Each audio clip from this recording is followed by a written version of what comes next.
Modern games have changed dramatically since the good old days of the NES, at least that's when I started playing video games. Now, games have become overly monetized with an array of features to either gate content or sell features back to the player. Worse is that publishers will often find alternative terminology to make these features seem less insidious, such as the infamous surprise mechanics statement used by a representative for EA and Epic Games when this person was talking at a hearing in the United Kingdom to explain how loot boxes are not gambling, which they are. I mean, seriously, they are gambling. Another infamous phrase is time savers, often used to justify microtransactions to provide boost or instant unlocks to make the game easier or progress quicker, with publishers often using heavy grinding requirements to encourage the purchase of these time savers. All of these amplified thanks to poor communication between publishers and their customers, which led to another bizarre situation regarding Ubisoft's live service title Trackmania Nations. Announced as a free-to-play title, it will have 2 subscription tiers if you want advanced features. This isn't anything new. Free-to-play titles often provide seasonal services, the most notorious being battle passes for each new season. However, despite games like Fortnite, Apex Legends, or Call of Duty Modern Warfare providing more content through these seasonal updates, players can still play the entire game without feeling handicapped. There's less content being accessed, but you can still play the full title without issue. With Trackmania Nations, those who pay nothing will gain access to 25 tracks that rotate quarterly and demo user-created tracks from what I can tell from the facts. Those who pay $10 a year will gain access to daily competitions and every track of the day and official track. For $30 a year or $60 for 3 years, players can participate in the Open Grand League and qualify for the Trackmania Grand League, which is strange. They're locking out competitive options to those who only pay for their premium membership. This entire FAQ is just a mess. In one sentence, it actually insults the reader's intelligence.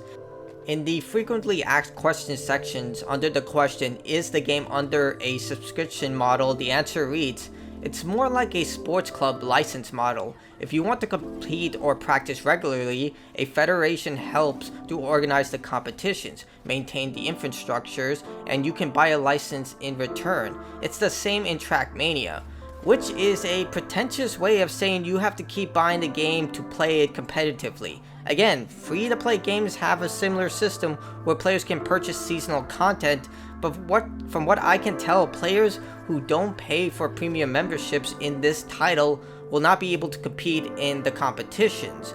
You don't lose anything if your subscription service is cancelled, but you still cannot compete in competitive leagues, which is kind of the point of racing. You compete with one another. Time trials, actual races, I mean, that's the whole point of racing. Ubisoft Naudio Managing Director Florian Castellano, I really hope I'm pronouncing that right. If I'm not, I do apologize. They confirmed that the game is a subscription service to PC Gamer. In Trackmania, you will keep 100 official plus 365 tracks of the day after your yearly access, and it will be more related to the traditional offline game content. He wrote in a message posted to Twitlogger, the question is that for online games that can benefit from support for years, what is the best model for each game? Florent explained that this method is better than paying a full price for a game and gives developers funding to continue supporting the title. Florent did explain that he understood that gamers want to own their purchases and play it forever. I don't think the complaints are nothing because money is very important, he wrote, but I hope people can see that our model may be aligned in a better way with players' needs, in our case than DLCs, microtransactions, yearly sequels, or monthly subscriptions.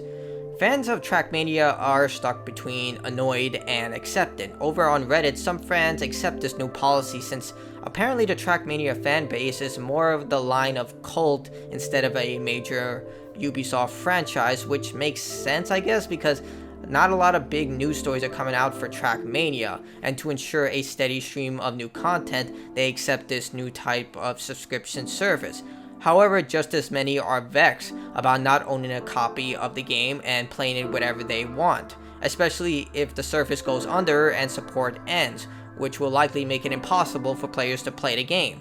Some have made solid arguments that if they pay $60 for 3 years, of access, it's the same of paying $60 for the game that they can own forever. This is a very dangerous line. We already have companies like EA and Activision looking for any way to increase monetization options. Before loot boxes, these publishers did try to kill used games by locking out online play using online passes that cost $15 unless you purchase the game new.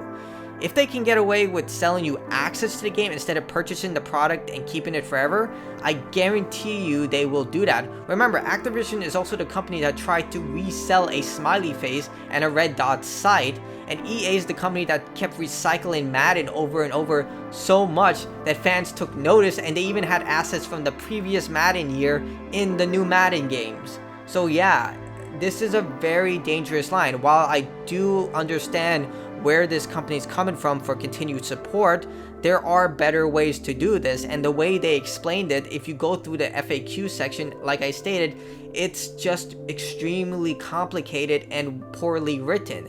They're saying that it's not a subscription service, but it is a subscription service. They're saying there's no microtransactions, but you do have to pay for a microtransaction in order to compete in a racing game, which is the whole point of a racing game, is to compete with other players. So you're basically just handicapping players unless they pay for this service. It's just a huge, I don't know what they were thinking. I'm a huge fan of Ubisoft games. I love Assassin's Creed, and I just don't understand why no one saw this and thought maybe it will receive a lot of backlash. The best way was to probably communicate to fans that this is the best option, and maybe if they did a good job of doing that, it would have been a little more accepted, but the way they just came out and stated this was extremely poor. Anyway, what do you think about this entire matter? Do you think this is an extremely dangerous line? Do you think it's just fans becoming a little too extreme? Or do you think this just doesn't matter at all? Let me know in the comments below. Like, subscribe, and I will see you all next time. Stay awesome, everyone.